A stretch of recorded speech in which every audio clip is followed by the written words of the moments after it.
Hello bachcho, let's see this question. In diamond, carbon atom occupy FCC lattice points as well as alternate tetrahedral voids. If edge length of the unit cell is 356 picometer, then diameter of carbon atom is, options are 77.07 picometer, 154.14 picometer, 251.7 picometer and option D says 89 picometer. तो चलिए इस question को solve करते हैं बच्चों। और सबसे पहले तो ये देखते हैं कि इस क्वेश्चन को सॉल्व करने के लिए हमारे पास कौन से की कॉन्सेप्ट की जानकारी होनी चाहिए। ये जो सवाल है ये बेसिकली हमसे एफसीसी लैटिस अरेंजमेंट का ही है, उसको ध्यान में रखते हुए हमें सॉल्व करना पड़ेगा इसे। नाउ जैसा कि कहा गया क्वेश्चन में भी कि जो कार्बन एटम है वो एफसीसी लैटिस फॉर्म कर रहा है और as well as tetrahedral voids पे भी प्रेजेंट है।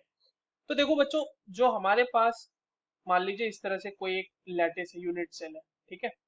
यूनिट सेल ड्रॉ कर लेते हैं हम लोग पहले तो फटाफट। और ये यूनिट सेल इस तरह से है, लेट से।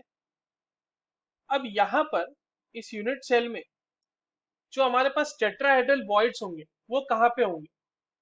टेट्राहेड्रल वॉइड्स जो होते हैं वो होते हैं ऑन बॉडी डायगोनल्स, ठीक है। बॉडी डायगोनल जो होता है उस पे मौजूद होता है टेट्राहेड्रल वॉइड। तो लेट्स से कि हमारे पास एक ये बॉडी डायगोनल है और इस पे टेट्राहेड्रल वॉइड मौजूद है, ठीक है।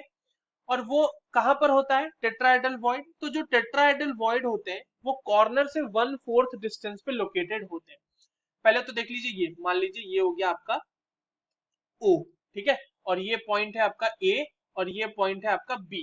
और यहाँ पर एक है टेट्राहेड्रल वॉइड मान लीजिए T1 और यहाँ पर एक है टेट्राहेड्रल वॉइड मान लीजिए T2, बॉडी डायगोनल्स पे है।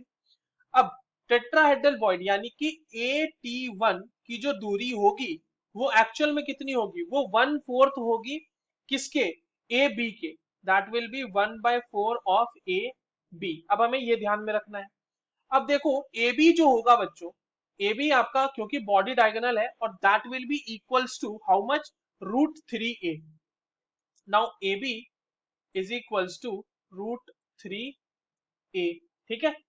अब आपके पास 81 से क्या हमें पता कर पाते हैं वो समझते हैं। देखिए अगर मान लो यहाँ पे टेट्राहेड्रल वॉइड कोई है इस तरह से, तो यहाँ पर जो एटम होगा बच्चों वो इस तरह से सराउंडेड होगा और जो टेट्राहेड्रल वॉइड पे होगा वो इस तरह से सराउंडेड होगा, है ना।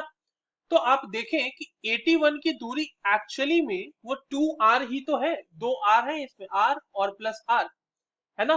तो 81 is equals to will be 2r, right. और 2r क्या होता है आपका, डायमीटर होता है, that is equals to diameter. और यही हमसे पूछा भी गया था कि डायमीटर ऑफ कार्बन एटम कितना होगा, तो d हो जाएगा डायमीटर ऑफ कार्बन एटम, है ना। ये हो गया आपका डायमीटर ऑफ कार्बन एटम। और हम ये देख पा रहे हैं, अभी तुरंत हमने देखा कि जो 81 है वो 1/4 AB है, यानी कि 2r that is equals to d equals to √3a upon 4, क्योंकि AB है √3a और 1/4 AB होता है 81 का डिस्टेंस। तो यहां पर से आप d रख लीजिए, d की वैल्यू क्या हो जाएगी, √3 इंटू a की वैल्यू हमारे पास दी हुई है 356 अपॉन 4 पिकोमीटर। ये पिकोमीटर में ही वैल्यू आने वाली है। और जब आप इसको सॉल्व करेंगे तो ये वैल्यू आ जाएगी आपकी 154.14 पिकोमीटर के around. So the correct answer will be option B. I hope you understood this well. All the very best.